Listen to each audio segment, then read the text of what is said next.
Hello. Are you a fan of a chunky white guy listening to videos that is deemed freaky deaky? And if you are, go ahead and like this video because you're watching Recky, the chunky Swede that loves to do reactions to the freaky deaky. And that's gonna shit out of me. Motorcycle just went by outside the window, and it was probably one of those Harleys that sounded like a gunshot. So I thought, oh my god, they after Recky. Like, why?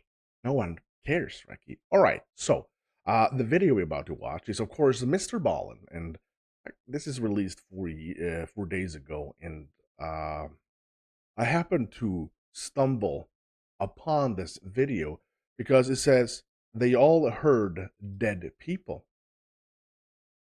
Top three strange but true mature audiences. Pretty sure they forgot to add the stories. No matter, we understand what you mean, MrBallen. We are veterans. We. Never mind. Yeah, of course. We say thank you so much to the channel members and the patrons. Thank you so much for the awesome support. A big shout out to the Supreme Tier donators over by membership and, of course, Patreon. Big personal shout outs goes to the ultimate supporters: Deja, Walt, Dwayne, Dana, Troy, Robert, Matt, Lon, Barbara, and Kathy. Thank you guys so much. Amazing support. If you want to join them, click join to become a member or check out the coolest link ever pinned on top of all the other comments. 30 minutes ahead of us is the thing we're going to watch. So if you don't have any snacks with you, I highly suggest that you get them. I'm going to make this a bit smaller because that is huge. Okay, let's move on. Let's do this. Sometimes the truth is stranger than fiction. And today I'm going to share 3 stories that demonstrate that, and I'm going to tell them in reverse order. So it'll go 3, 2, 1, getting weirder and more bizarre as we go along. And also, these stories are of the more spooky variety too. So stranger than fiction and kind of spooky. But before we get into those stories, if you're a fan of the strange, dark, and mysterious delivered in story format, then you've come to the right place because that's all we do, and we upload once a week. So if that's of interest to you, the next time the like button is counting something really important and they're taking their time counting through it, wait till they get close to the end and then begin wildly shouting out random numbers just to screw them up. Also, please subscribe to our channel and turn on all notifications so you don't miss any of our weekly uploads. Okay, let's get into today's stories. Let's go. La, la, la, la, la, la, la.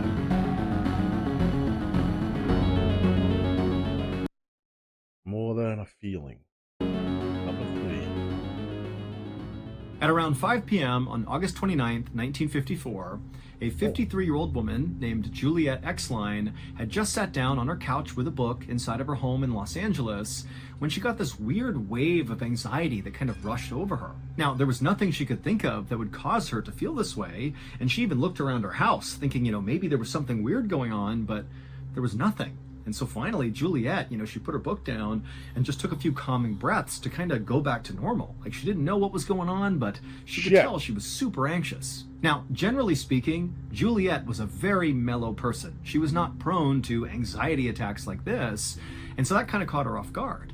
And the only thing she could think of that was different than normal was her husband, Larry, was on a much needed vacation. And so the last couple of days while he'd been gone had been maybe more lonely in the house. And so maybe that was causing her to feel this weird stress. She didn't know, but she told herself, Larry's vacation was definitely a good thing. Larry was an exterminator, and over the past 2 years, he had not taken a single day off. He was a total workaholic, and so when Larry began to talk about wanting to take a break, Juliet had encouraged him to put in time for some vacation time, put in a request. And Frank had actually done that, and as soon as his boss had approved a 2-week-long vacation, Larry had been so pumped he had called his friend, and they had immediately scheduled a fishing trip, and 4 days before, Frank and his friend had driven off to enjoy his time off. And so as Juliet thought about that, she told herself that, even if she was feeling a little bit anxious about Larry being gone, I'm pretty sure that shit went south with Larry. I mean, if you've been married to someone for a very long time, you kind of really weird connected in the way you never knew was possible. Just an observation from good old Recky. It really was a good thing for Larry, and it would improve not only his life, but her Makes life as well. sense. This was overall a good thing, and so she just needed to kind of deal with this anxiety that maybe or maybe not was connected to Larry. She didn't know. But for the rest of that evening, Juliet just could not get rid of this kind of baseline low level nervousness she was feeling.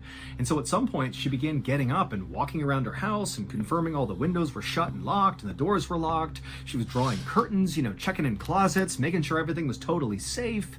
And then by 8 p.m., when she still just could not shake this anxiety, she decided she just needed to go to bed and kind of sleep this off. But after falling asleep, Juliet suddenly woke up at 10:15 p.m., drenched in sweat, with the most intense anxiety she had ever felt in her life. And she was totally disoriented. She's looking around her room like, what's going on here? And then she heard a voice. It was Larry's voice, except he sounded funny. He sounded like quiet, as if maybe he was outside the house trying to Dude's come in and he was dead. calling to her. And so kind of in a panic, she jumped out of bed, ran into the hallway, and right in the hallway was Larry. He wasn't outside. He was right there.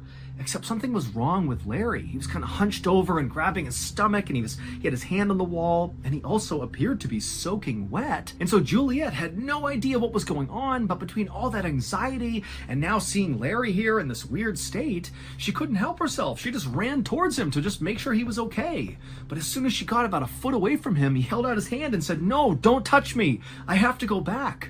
And what he said was so disorienting that Juliet just stopped and stared at her husband like, what is this? And that's when she made the startling realization that Larry was not soaking wet with water.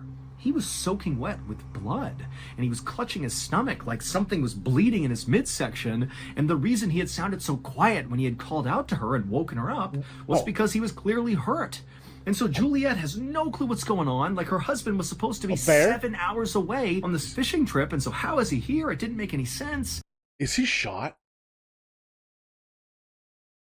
And so really not knowing what else to do, Juliet just said, I'm going to call the doctor. And so she ran past Larry, headed to the kitchen, and she was about to grab the phone on the wall. But before she could grab it, the phone began to ring. And so Juliet just answered it and said, hello, hello. And what she heard was the sound of a sheriff in Ely, Nevada. And he said, excuse me, is this Mrs. Exline, Juliet Exline? And she said, yes, what's going on? What's happened? And the sheriff said, ma'am, I'm sorry to tell you this, but I have some terrible news. Your husband got into a car accident, and unfortunately, he has passed away. And now the second the sheriff said this to Juliet, she just froze and goes, no, that's not possible. He's here with me right now. And Juliet turned around and looked into the hallway where Larry had been standing, and now Larry was gone. Larry really had died in that car accident because Juliet would bury her husband that week. But Juliet maintained that clearly after her husband had died, his spirit had somehow survived the accident, because when she saw her husband standing in the hallway, hunched over and covered in blood, it was at 10:15 p.m. She remembers because when she woke up, she saw the time. It was 10:15. And her husband had died at exactly 10:15 p.m., the exact moment she saw him in the hallway. Juliet would ultimately write an account of what she experienced with her husband. However, from that day forward, she never once saw her husband again. That was the only time. Well, the thing is, I I I think this is actually real. I think uh she had the anxiety before because she knew what something's gonna happen to her husband, and I'm pretty sure this is actually true. I strongly believe in the afterlife. It cannot just be black darkness. Here you go. That's a shit sandwich for you. Well, you've lived for 72 years, Recky, hopefully. And now there's just total darkness with no flashlight. Yeah. Right? Is it? Like, lights out? Gone? I don't think so.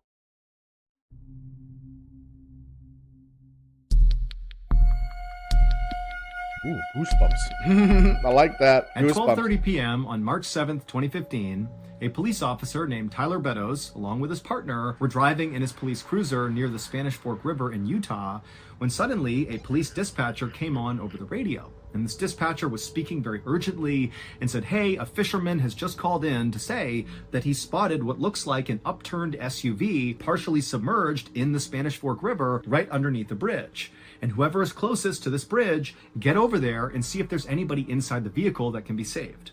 And so Officer Beddoes and his partner, they knew they were very near this bridge. And so immediately they banged a U-turn, they drove to the bridge, but from the road they looked down and couldn't see any SUV. But they saw there were some firefighters and paramedics that were also converging at the spot on the road, and everybody's getting out and running down to the riverbank.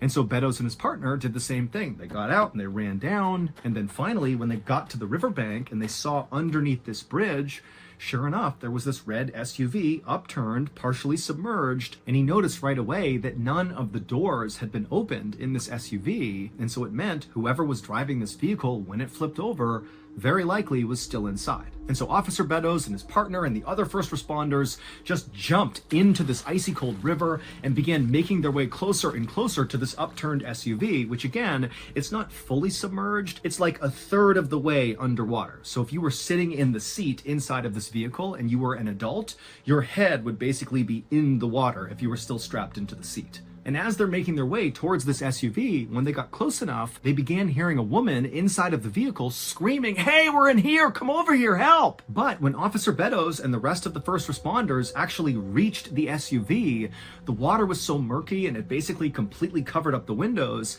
that they weren't really able to look into the vehicle. They could just hear this woman yelling, but that was it. And then when they tried to open up the doors, they couldn't do it because the roof had begun to cave in, and so the actual framing of the door wouldn't open. And so all these first responders, it's like their adrenaline's pumping and they're like, "Come on, we got to push this thing up onto its side so we can get in." And so all these first responders are pushing and pushing, and slowly but surely they began to raise the side of this vehicle up until the windows suddenly were clear, and Officer Beddoes and the others were able to look into the car, and they saw there was a woman in the driver's seat and there was a baby in a car seat dangling upside down in the back seat, still strapped in. And so Beddoes began screaming, "There's a baby in here, there's a baby in here." And suddenly it was like everybody got extra strength and they pushed this vehicle all the way up onto its side. And then one of the firefighters climbed up onto the side of the car, which now was the highest point of the car. And he reached in and he clipped these straps holding the baby who had been upside down, dangling there, cut the straps and pulled the baby out and handed the baby over to Officer Beddoes. And then the firefighter began doing the same thing to get the woman out. But Officer Beddoes at this point, he just took this baby, he turned away, he figured the first responders will handle this woman and he's going to take this baby to safety because he couldn't even tell if the baby was alive or not. And so he's cradling this baby, he's rushing back through the water, back to the riverbank, and then he hands the baby over to the paramedics. And right as he does, he sees this little baby begins to move its arms and flicker its eyes, and he wanted to weep out of relief that this child was okay. They put the baby onto a stretcher, they put the baby in the ambulance, and they whisked the baby away to the hospital where this baby would survive. But after the baby had been taken away, Officer Beddoes turned his attention back to the SUV and back to the woman to see how she was doing. But he could tell right away from the way people were acting, all the other first responders that were still dealing with the crisis in the water, the way they were acting indicated that something is off here. Well, it would turn out 14 hours earlier, so at around 10 p.m. the previous night, a 25-year-old woman named Jennifer Grossbeck had just left her father's house in Salem, Utah, and in her car was her little 18-month-old baby, Lily, who was in the back seat. And after Jennifer pulled away from her father's house and her father's on the porch waving to her, she began driving towards her home. But something happened around 10:30 p.m. that night. We don't know what, but something caused Jennifer to careen off the road on that bridge and flip over and land in the water. Maybe she fell asleep at the wheel or an animal jumped out, we don't know. But we know at 10:30, she careens off the bridge and she lands in that river. And then for 14 hours, she and her baby remained upside down in that river. Until finally, Officer Beddoes and the other first responders came rushing over to open it up and get them out of there. And if you recall, all the first responders, Officer Beddoes included, heard Jennifer screaming that they were in the car, "Come save us, please." But what they would find out is that could not have been Jennifer, because Jennifer was killed on impact when the car fell into the water. Only Lily survived the crash, and then Lily, who's nearly hypothermic and she's upside down with water like 2 inches away from her head, for 14 hours she dangled there, and when she was pulled out, according to doctors, was like a couple of minutes before she would have died from hypothermia. And so without that voice, Lily almost certainly would have died, because it was the sound of that voice that really encouraged all these first responders to find the strength and get that car up on its side and then get the baby out of there. We don't know whose voice that belonged to, but for sure, it saved Lily's life. And again, baby Lily would make a full recovery, and to this day, Officer Beddoes and the other first responders, they know what they heard, and they do not have an explanation for it. This is another one of those moments. It gets me goosebumps because they all cannot just manifest a voice in their head. I mean, there was multiple first responders and police officers that heard, "We're in here, there's a baby, save the baby," whatever it is said. Again, I firmly believe this. I am 100% sure that the spirit of the mother was still in the in the truck while waiting for rescue. And when they rescued the baby, she left. Not to McDonald's. She left like to heaven or Burger King. Man, I want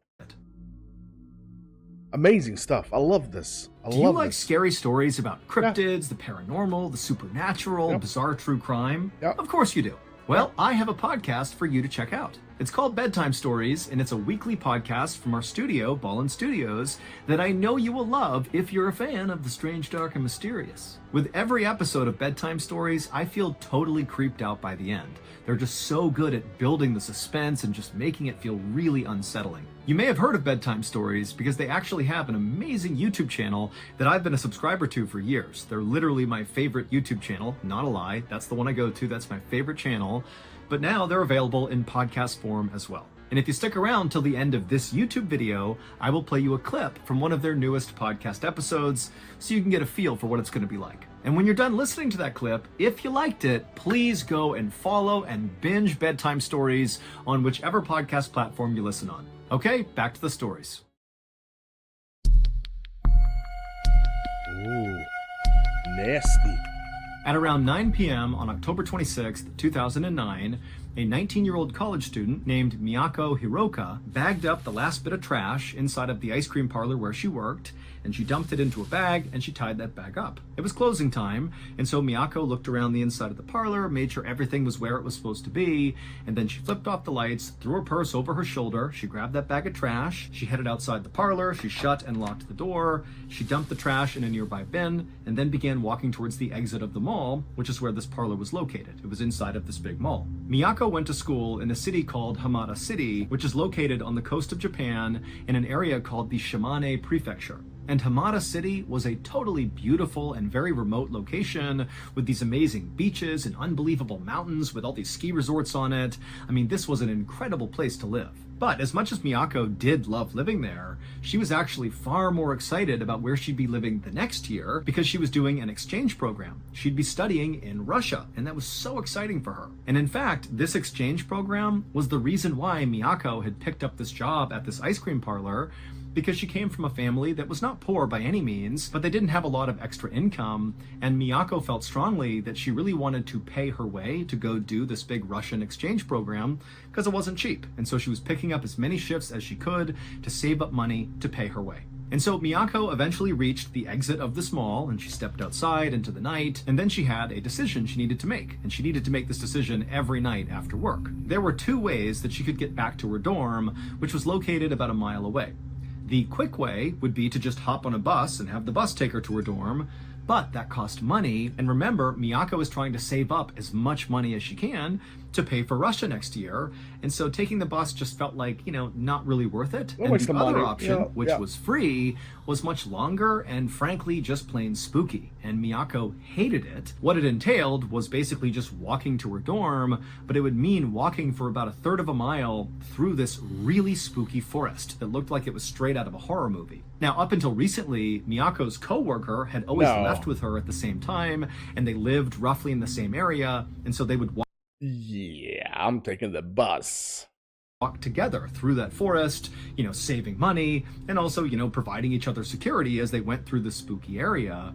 But recently, the co-worker had quit, and so now Miyako was all alone. And so as Miyako stood there wondering what she should do, take the bus route or take the forest route, she just thought about, next year, it's all going to be worth it. I'm going to go to Russia. I'm going to pay my way. It's going to be awesome. And after all, what's the worst that can happen? It's just a few minutes walking through a forest. I've done dozens of times. Before long, I'll be in my brightly lit, safe dorm room, studying away, and everything will be fine. And so Miyako turned and began walking towards the forest. The following day, a little past 4 p.m., the owner of the ice cream shop where Miyako worked was standing inside the parlor feeling really annoyed because Miyako had not shown up for her shift, and now the owner, who normally did a lot of administrative and managerial things, was stuck at the counter serving all the customers, basically doing Miyako's job. But when 5 p.m. came and still Miyako had not shown up, and the owner had tried calling her and she didn't pick up, and there was just no sign of her, the owner went from being annoyed to being somewhat worried. And so after again not being able to call Miyako to figure out what was going on, he wound up going through her file and finding her mother's phone number, and he called her. And when he spoke to Miyako's mother, he knew right away there was something wrong. Because Miyako's mother actually was pretty panicked, and she said, you know what?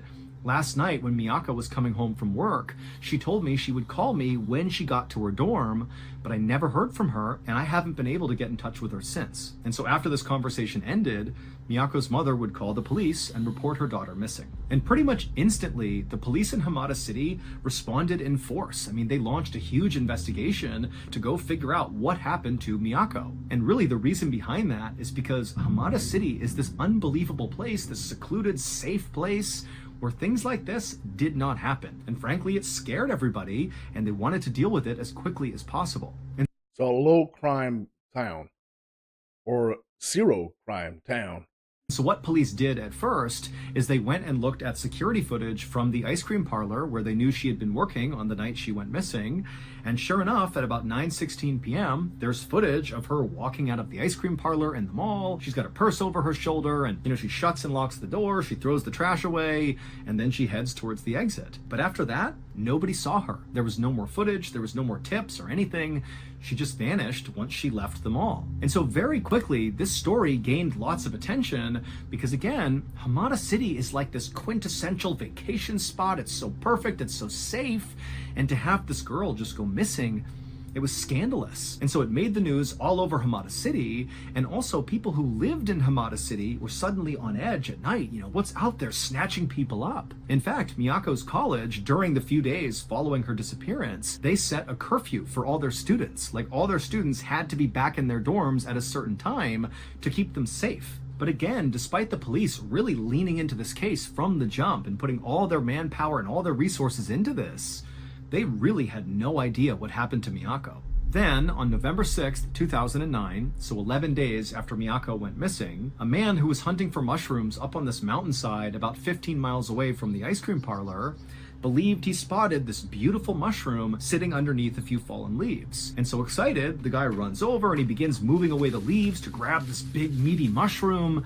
But as soon as he grabbed the skin of this mushroom and began to pull, he stopped. And then he quickly turned and began sprinting back down the path that had brought him up here. And as he was running, he pulled his phone out and he saw he had no service, and he just kept on running and holding the phone up looking for service. And then finally, when he was about halfway down the mountain, he saw he had service in his phone and he called the police. And the second the dispatcher answered, this man began screaming, "I found a human head!" When police arrived on that mountainside where this man claimed to have found a human head, well, they confirmed he was right. They found Miyako's severed head right underneath those leaves. And the reason this guy thought her head was a mushroom, a dark-colored mushroom, because it was obvious that Miyako's face had been so badly beaten, and it was all black and blue before she lost her head. And so this mushroom hunter had literally thought that was a big, big mushroom. And so at this point, the Hamada City police shifted their area of search from around the mall and the ice cream parlor where they thought they would find Miyako to this forested mountain area where her head was found. And now, of course, it was no longer a search and rescue, it was a recovery mission. They're just looking for the rest of Miyako's body. And over the next couple of days, as police searched this forested mountainside, they would find different parts of Makako all over the place. And then after they had found, all the pieces to Makako, the running theory based on what they were seeing is that very likely she had been strangled to death, and then her body was burned, and then she was dismembered and scattered throughout this forested mountain area. But there was very little evidence about who had actually done this to Makako. Makako had no enemies to speak of. Everybody who spoke about Makako said she was incredibly lovely and kind, and really there wasn't anybody in her life that would want to do her harm. And also because Miyako's body had been destroyed and left out for so long, any trace evidence left behind by her killer or killers was basically non-existent. And so the police really had no leads to speak of. They had no suspects or anything. And so they called in psychologists to try to make, a profile of who they thought might have done this. And the best theory anyone could come up with was that this had been a random crime of opportunity, that the person who killed her didn't know her, and that likely her killer was a man who was likely between the ages of 20 and 40. But even that information really didn't narrow anything down, and so quickly this case began to go cold. But as the police investigation itself began to go cold, the kind of lore around this story was only growing. I mean, this really seemed like a totally unbelievable case considering where it happened. I mean, Hamada City is like this perfect place. How could this happen here? And so what started as being kind of a local news story, albeit a big local news story, became a major national story all over Japan. And so all these TV outlets and journalists were descending on Hamada City, and they were taking video of the ice cream parlor and of the police department and filming, Miyako's dorm and her school and her parents' house. I mean, there were people all over the place trying to get any bit of information to report on about this case. And despite there being dozens and dozens of these live reports basically every day coming out of Hamada City about this case and about Makako, there was one particular news report that took this case from being, totally unfortunate and sad and tragic and horrible to completely unbelievable and bizarre. Shortly after Miyako's remains had... He is so good at this, like getting my eyes to...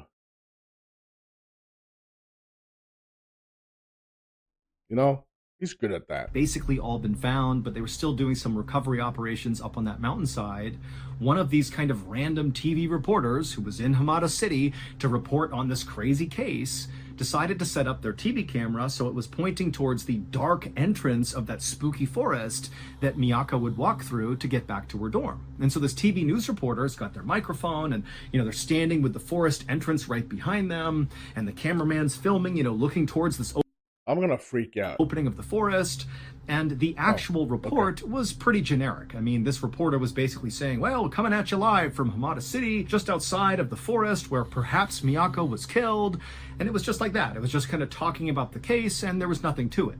At least not to the TV reporter and the cameraman who were on site, because for them, the entire report was pretty routine. They did their job, they got their shot, they got their report, and then they left. But they streamed it live. So while they were doing it, all these people are tuned in watching this news report live in front of this forest. And something really unsettling happened on this broadcast. Oh, freaking Christ. While that news reporter was talking, another voice began to be heard by people watching this broadcast. And it was not the cameraman, and it was certainly not the TV journalist. It was a woman's voice. And there was no woman anywhere near the shot, and after the fact, the journalist and the cameraman would also attest that there was nobody around, it was just them. But this detached, very pained voice said very clearly, and all these people heard it live, "This is very painful. Why only me?" 広島県北広島町の我流山の林道の入り口です。今日の捜索は午後5時で終了し、私の後ろに張られていた規制線も現在は解かれています。And so after this news report happened, this story, this case about Makako, went from being just a Japanese story to being like an international sensation, because everybody believed when they saw this video that that voice that was heard was Miyako's ghost, basically talking on camera. That's why you can't see her. It's her spirit communicating with the living world. However, despite that drawing even more attention to this case, it didn't remotely help the police actually solve the case. They still had no idea who did this. And that's how this case would stay for years, just totally stalled. That is, until 7 years later, when a police officer was conducting a routine police review of old criminal case files that hadn't been solved, going through them all to see if maybe evidence had been missed, and maybe that was why the case had not been solved. And so this police officer is looking through all these case files, and when they landed on the Makako case, they did discover a piece of evidence that had been totally overlooked. It was the file of a convicted sex offender named Yoshiharu Yano. Yoshiharu was a 33-year-old man who had served time in prison for assaults on 3 different women in Tokyo, which is 500 miles away from Yamada City, where Makako was killed. And because of that 500-mile gap between Tokyo and Yamada City, Yoshiharu had been completely overlooked in terms of being a suspect in Miyako's murder. It just seemed like he was too far away to be involved. But the police officer who was doing that routine review, they discovered that right before Makako was murdered, this Yoshiharu guy had been let out of prison and decided to live in Yamada City. And on the night Makako was killed, when she decided to walk into that forest, well, they found security footage of Yoshiharu's car driving along around that forest and up near that mountain where Miyako's remains were all discovered. And so this investigator who discovered this piece of information got permission from higher-ups to search Yoshiharu's home where he was living right then.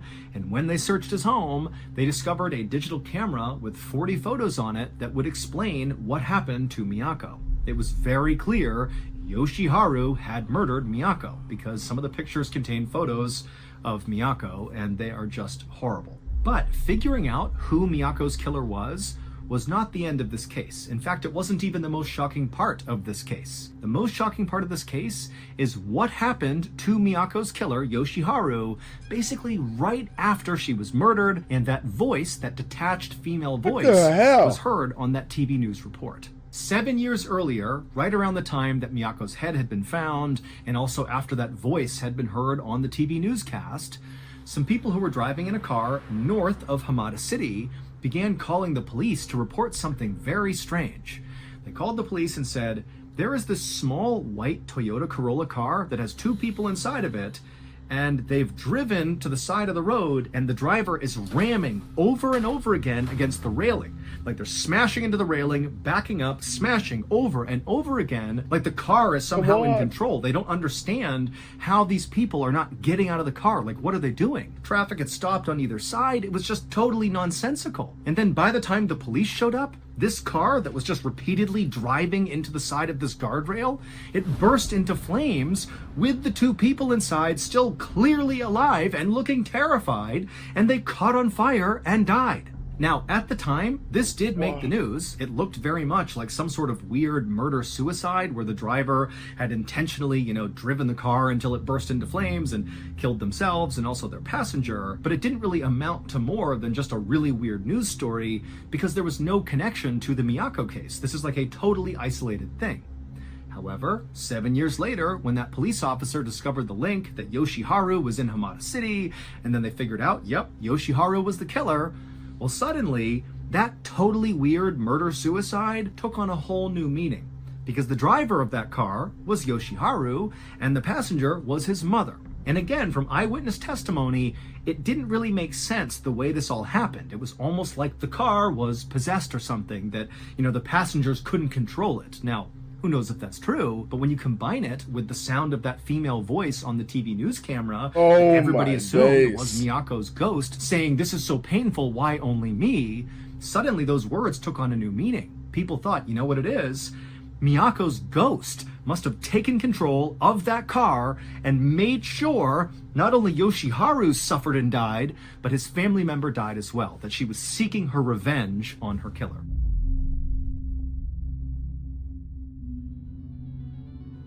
As promised, here is a clip from the newest episode of the Bedtime Stories podcast. Enjoy. Despite the invention of satellite communications and GPS tracking, ships and planes continue to vanish from across the globe, leaving no trace of their passing. Simultaneously, the remains of mysterious boats wash up on remote shorelines, their identities long since removed by the effects of weathering and decay. It has been theorized that there are places on this earth where time operates in a somewhat different manner, where some invisible portal or corridor is capable of propelling a vehicle and its occupants to a very different moment in history, both in the future and the past. Could it be that this outlandish theory is the reason behind some of the inexplicable disappearances that take place on a near daily basis? Thank you for listening. If you enjoyed that clip, be sure to go follow and binge the Bedtime take a Stories look at it. podcast on whichever podcast platform you listen to. New episodes come out every Wednesday. I'm definitely gonna check out Bedtime Stories. I like those things. Put you're on your pants and just go away for a bit. I do enjoy that. I really did enjoy this. There were 3 stories that didn't make any sense.